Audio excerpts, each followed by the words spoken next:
अस्सलामुअलैकुम दोस्तों, क्या हाल है सबका। उम्मीद करता हूँ कि आप सब खैरियत से होंगे। दोस्तों मैं हूँ तौसीफ़ तारिक और आप देख रहे हैं टीटी इलेक्ट्रिकल सॉल्यूशन। दोस्तों आप सबकी खिदमत में लेके आया हूँ एक नई वीडियो, जिसमें आप सब दोस्तों को बताऊँगा कि बिज़नेस में या कोई भी फैक्ट्री वगैरह हो गई या कोई भी हायर स्टैंडर्ड जो बिल्डिंग होती है उनके कितने बड़े पैनल्स पर मुश्तमिल होता है, उसके अंदर कौन कौन से पैनल्स इस्तेमाल होते हैं और उनका जो LT रूम होता है जिससे सब स्टेशन कहते हैं आप लोग। कोई भी ज़ुबान मतलब कोई भी ज़ुबान है उसमें उसका नाम अलग किस्म का होता है। तो उसमें जो है वो कितने पैनल्स इंस्टॉल किए होते हैं और हर पैनल का फंक्शन। दोस्तों चलिए स्टार्ट करते हैं अपनी वीडियो।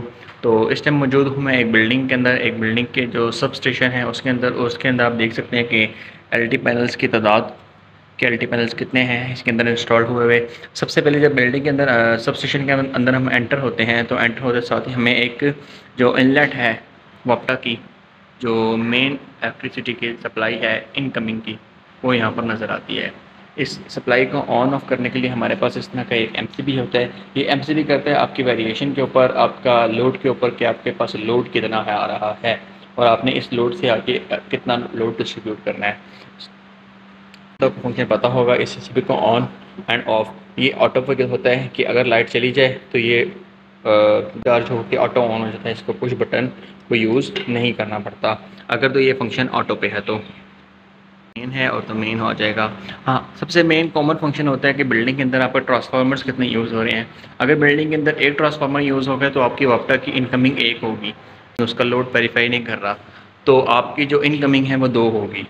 मतलब आपके दो दो जो हैं वापटा की इनकमिंग होंगी।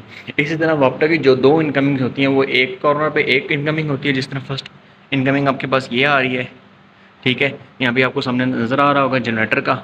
इसी में के अंदर आपको वापटा का नज़र आ रहा होगा, यहाँ पे नज़र आ रहा होगा जनरेटर का। ठीक है, यहाँ से भी ACB ऑफ ACB ऑन, ये इंडिकेशन लाइट्स हैं। ये आपके पास लाइट आ रही है, वापटा की 3 फेस की इंडिकेशंस आ रही है। ये भी इंडिकेशंस ये भी इंडिकेशंस आ रही हैं लोड की, कि लोड आपका चाह रहा है कि नहीं चाह रहा है, और ये एमरजेंसी पुश है। और यहाँ पे आपको रेशंस दे देता है कि आपका लोड इस टाइम पे किस तरह चाह रहा है, क्योंकि हम ये फिलहाल LT पैनल ऑफ है। ठीक है, अगर ये LT पैनल ऑन हो तो सामने आपको इसने इंडिकेशंस देनी होती थी कि आपकी वापटा आ रही है या नहीं आ रही, क्योंकि यहाँ पे ATS पैनल फिलहाल बंद है। इसी तरह इस बिल्डिंग के अंदर लगे हुए हैं दो इनकमिंग्स। तो दो इनकमिंग का मतलब है कि मैंने आपसे पहले कहा था कि आपके पास दो वापटा पैनल्स होंगे। इसी तरह लास्ट कॉर्नर पे आए, हमारे पास एक वापटा की इनकमिंग जो है वो और आ जाती है।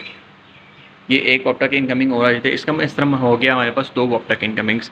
तो दो वापटा की इनकमिंग का मतलब है कि आपके बिल्डिंग के जनरेटर्स भी यूटिलाइज हो रहे हैं।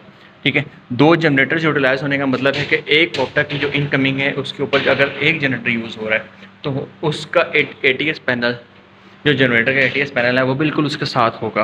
लाइन हमारे पास आ जाती है।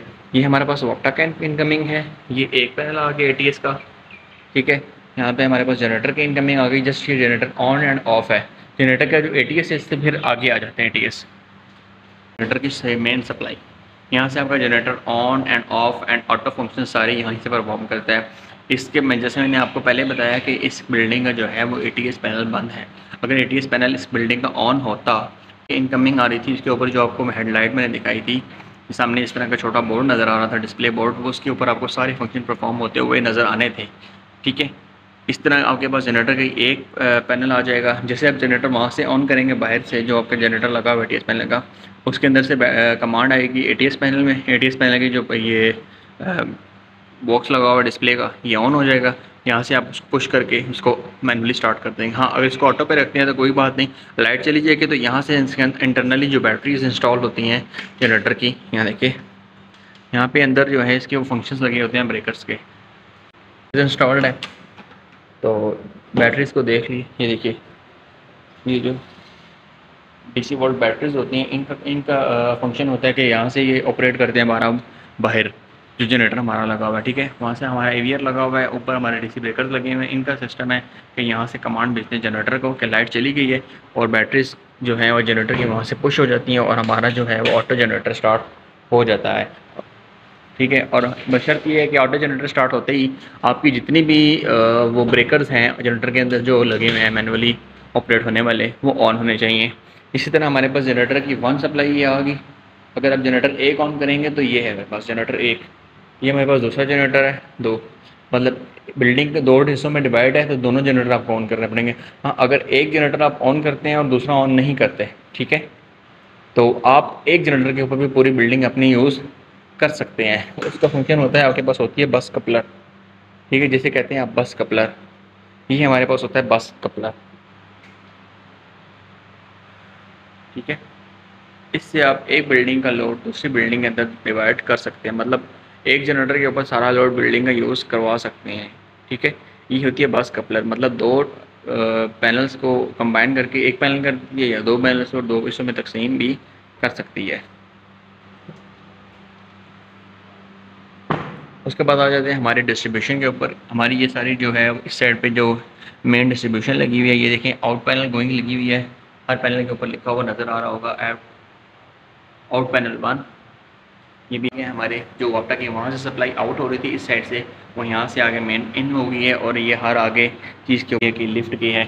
हाँ, इसी तरह वापटा की भी बस कपलिंग होती है कि हमारे पास एक लाइन अगर ख़राब हो जाती है, क्योंकि हमारे पास 2 लाइन्स आ रही होती हैं वापटा की, अगर एक लाइन ख़राब हो जाती है और एक लाइन आपके पास बिल्डिंग में आ रही है, तो आप इस बस कपलर के ज़रिए उस एक लाइन के ऊपर अपनी पूरी बिल्डिंग को डिवाइड कर सकते हैं। जैसे मैंने आपको पहले बताया था बस कपलर का, कि बस कपलर का मतलब होता है कि 2 चीज़ों को डिवाइड करना, बीच में से ये 2 या तोड़ देना या एक कर देना। ये PF1 पैनल लिखा हुआ प्लांट जो है वो उसको ऑन करने के लिए, इसके कैपेसिटर्स को ऑन करने के लिए उसके अंदर कैपेसिटर्स यूज़ करते हैं। वापटा रिकमेंड करती है अगर आपका पावर फैक्टर ठीक नहीं होगा तो आपकी वापटा जो है वो आपको क्लेम कर देगी, ठीक है। ये वापटा का पावर फैक्टर होता है, जिसमें मैंने आपको पहले सबसे पहले बताया था कि आपके पास 2 सप्लाइयाँ यूज़ हो रही हैं, ठीक है। तो 2 सप्लाईज़ का मतलब है कि आपके पास 2 पावर फैक्टर होंगे, फिर हर एक सप्लाई के ऊपर अपना पावर फैक्टर होगा। जितनी भी आपके पास सप्लाईज़ होंगी ना, उनके सप्लाईज़ का अपना ही पावर फैक्टर होगा। जिस तरह अभी हमारे पास ये पावर फैक्टर यूज़ हो रहा है 0.99, ठीक है, 0.99 पे यूज़ हो रहा है। ये देखिए पावर फैक्टर हमारे पास दूसरा आ गया। ये भी 400 kVAR के कैपेसिटर्स हैं और ये पावर फैक्टर इस टाइम बिल्कुल ऑन पोजीशन पे है, क्योंकि हमारे पास एक सप्लाई चल रही है। ATS हमारा बंद है और जितनी पूरी बिल्डिंग है वो इस टाइम एक ही पैनल के ऊपर ऑपरेटिंग पे है। इसी तरह हमारे पास ये आउटगोइंग पैनल एक आ जाता है, फिर मेन LT पैनल्स आ जाते हैं। ये मेन LT पैनल्स हैं, ये अगर ऑन नहीं होगा तो इनकी साइड सप्लाई नहीं जाएगी, ठीक है। वहाँ से ऑन होने के बाद इसकी ये सप्लाई ऑन होती है, फिर ऑन होने के बाद यहाँ से डिस्ट्रीब्यूशन होती है, यहाँ से फिर अंदर बिल्डिंग के अंदर सप्लाईज जाती हैं। यहाँ से सप्लाई जाने के बाद वहाँ पे हमारी जो सब DBs होती हैं उनके अंदर डिस्ट्रीब्यूशन होती है। वहाँ से फिर थ्रू MCCB से फिर MCB में, और MCB से फिर डायरेक्ट आपकी जो है वो अंदर इंटरनली जो 3 फेस है वो जाती है। तो दोस्तों उम्मीद करता हूँ कि आप सबको ये छोटी सी इन्फॉर्मेशन जो है लेके आऊँगा आप सब दोस्तों के लिए कंप्लीट गाइड की। तो दोस्तों रखिएगा अपना ख्याल और मुझे दीजिएगा इजाज़त। मिलते हैं सब दोस्तों के साथ नेक्स्ट वीडियो में। चैनल को सब्सक्राइब करना ना भूलिएगा, वीडियो को लाइक और शेयर ज़रूर कीजिएगा। Thank you.